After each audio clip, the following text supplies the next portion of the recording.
जी अस्सलाम वालेकुम मेरे दोस्तों आपका दोस्त निसार जावेद। बात वही करेंगे कि आप सबको मुबारक हो। पाकिस्तान में एक नए दौर का आगाज हो गया।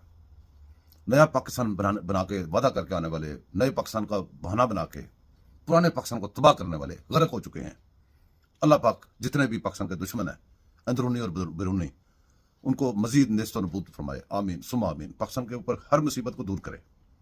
दोस्तों, अभी मियां मोहम्मद नवाज शरीफ की मैंने तकरीर सुनी है, बड़ी इंतजार थी। कल से मैंने सोया मैं तो रात को रिजल्ट भी देखता रहा और साथ साथ फॉलो अप करता रहा, क्योंकि वतन अजीज से प्यार है। उस प्यार में हम ये सारा कुछ करते हैं, किसी लालच या किसी वजह से नहीं करते।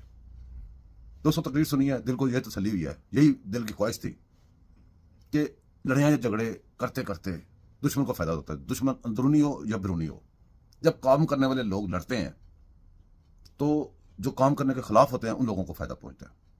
ख्वाहिश यही थी कि जैसे पीडीएम की हुकूमत ने मिलकर बदनामी ली, अपना वोट बैंक खराब किया, सब कुछ किया, उसके बावजूद इस मुल्क को एक गहरे कुएं में जो फेंक के गए थे श्रीलंका बनाने के लिए, मुल्क के 3 टुकड़े टुकड़े करने का सोच रखने वाले खुदा ना हंसता, और पेट्रोल की कीमतें कम करके जो मुआहदा किया था, खुद ही जो मुआहदा किया था IMF से, जो लोग कहते थे कि IMF पे नहीं जाएंगे तो मर जाएंगे, फिर वो IMF पे गए, कर्जा खाया, सब कुछ करके लूट खसूट की, जाते हुए तेल पेट्रोल सस्ता करके मुआहदा ब्रेक करके इसलिए गए कि मुल्क डिफॉल्ट की तरफ चला जाए।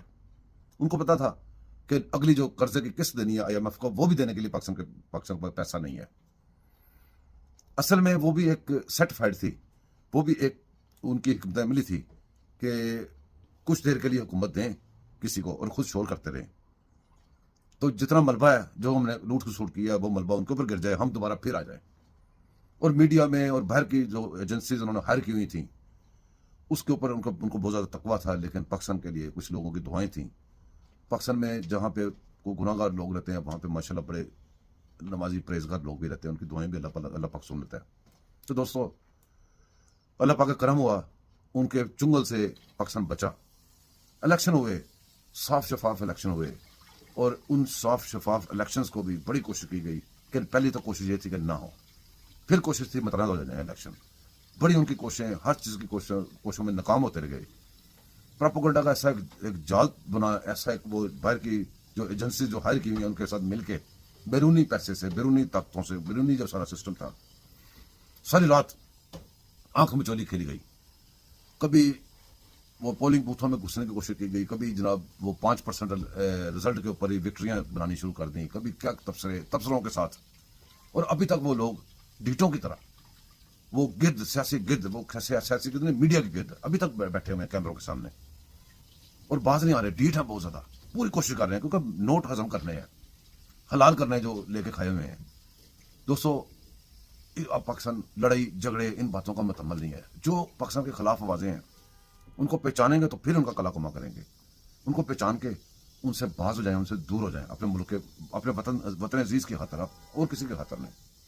ये किसी की जीत नहीं हुई, ये किसी की वो कुछ से पाकिस्तान की जीत हुई है। पाकिस्तान अपने दुश्मनों के चुंगल से निकला है, पाकिस्तान की जीत हुई है। मेरा मशवरा है सब जीतने वालों से ही है, एक मुठ हो जाए, इस तरह एक हाथ बन जाए, सब आपस में मिल जाए। कोई अपोजिशन नहीं है। अपोजिशन तो तब है कि भी कोई ये मुल्कों की जंग है। हर बंदा कहता है मैं मुल्क की खिदमत करने के लिए इलेक्शन पे खड़ा हूं, तो अब टाइम आ गया, मुल्क की खिदमत करें, सारे मिलकर करें, बजाय अपोजिशन, रवायती अपोजिशन बन के एक दूसरे की बहस करते रहें। इतना महंगा सेशन बुलाया जाता है वहां पे असम्बलियों में, वहां पे खाने पीने बेहतरीन करके लल्ले तलल्ले करके तो फजूल सी बहस करके आ जाते हैं, बजाय इसके बहसों में टाइम ज़ाया करें। उसी टाइम को मिलजुल के एक दूसरे की ड्यूटी लगाएं, एक बंदा लीडर बने, वो ड्यूटीज लगाए, सबके काम चेक करे और मेहनत करें सारे मिलके। ये पाकिस्तान को बड़ी ज़रूरत है इस वक्त अनथक मेहनत की। इसको भंवर से निकाल लें, इसको निकाल के अब जो इसकी जो कौम है, जो उसके जो बच्चे हैं कौम के, जो फ्यूचर है हमारा, जो हमारे मुल्क का फ्यूचर है, जिन्होंने फ्यूचर में मुल्क को संभालना है, उनके जहनों में जहर भर दी गई है। उस जहर को निकालें प्यार से। जो प्यार से समझते हैं उनको प्यार से निकालें, जो डंडे से समझते हैं डंडे से निकालें, जूतों से समझते हैं जूतों से सुनाएं, जो बोली को समझता है वही बोली सुनाएं। किसके लिए? उन्हीं के फ्यूचर के लिए। इस मुल्क के जितने भी नुकसान हुए हैं सबको वापस पूरा किया जाए, अदलिया को ठीक किया जाए। जिन जिन टूल्स के साथ दुश्मन बाहर से बैठ के हमें कंट्रोल करता है और हमें तबाह करता है, वो माजी की मसालों में से ढूंढें, जो भी अदारों में से जो जो मशीनरी यूज होती है वो अपने अदारे खुद अपना एहतसाब खुद भी कर लें और अवाम भी कर ले। और पार्लियामेंट सबसे सुप्रीम है। पाकिस्तान की जो पार्लियामेंट है वो अवाम की आवाज़ है, वो अवाम के नुमाइंदे हैं, उससे ऊपर कोई अदारा नहीं है। किसी अदारे को जरूरत नहीं होनी चाहिए कि अवाम के नुमाइंदों को पकड़ के जलील करें और खुद वो बादशाह बन के बैठ जाएं। ये कभी नहीं होना चाहिए। अदारे खुद भी तावन करें, अदलिया तावन करे, फौज तावन करे, गंदी बेड़े खुद एहतसाब करें, ताकि इसलिए एहतसाब करे आने वाले जो लोग हैं उनको उनके कान खड़े हो जाएं कि ये काम करेंगे, ये हरकत करेंगे तो ऐसा हमारे साथ रिजल्ट मिलेगा। ये पाकिस्तान बहुत कीमती है। ये सिर्फ पाकिस्तानियों के लिए कीमती नहीं है, आपको अंदाजा नहीं है। ये मुसलमानों के लिए, पूरी दुनिया के मुसलमानों के लिए बड़ा कीमती है। आपको अंदाजा नहीं है। आपका जो दुश्मन है वो दोस्त बन के आता है, दुश्मन बन के नहीं आता। आप बोले आप नारों पे चलते हैं, नारे बड़ा अट्रैक्ट करते हैं, नारों से जान छुड़ाएं, इन नारों के पीछे ना जाएं। दोस्तों, मैं एक ओवरसीज पाकिस्तानी हूं। पाकिस्तान की, अपने मुल्क की कदर अगर पूछनी है तो मेरे जैसे ओवरसीज पाकिस्तानियों से पूछें।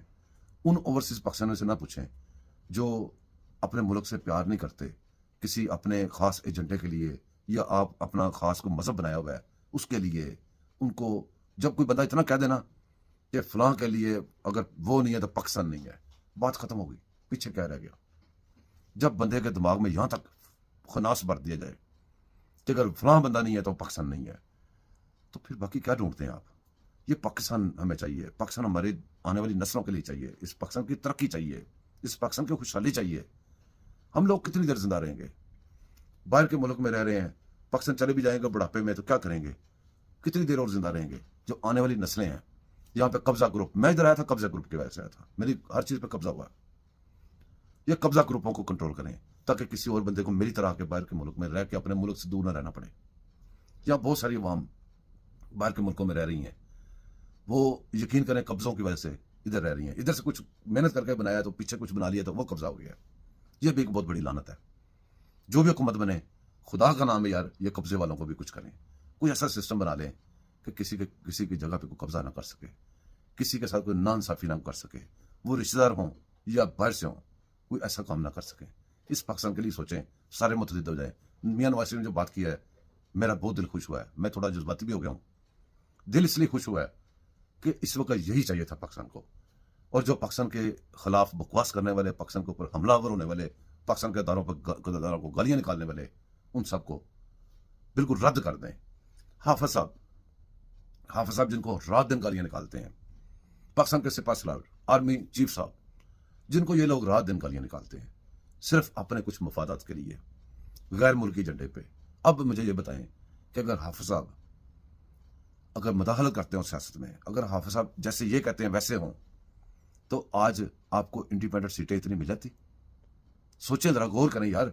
जो लोग कम से कम उधर पाकिस्तान बैठे वो गौर करें, लेने देते वो सीटें। जैसे ये कहते हैं, जैसे जनरलों को गालियां निकालते हैं, वो जनरल ऐसे होते हैं। आज इंडिपेंडेंट इतनी सीटें होती, वो जिसको चाहते फिर उसको पूरी वो अक्सरियत दे देते।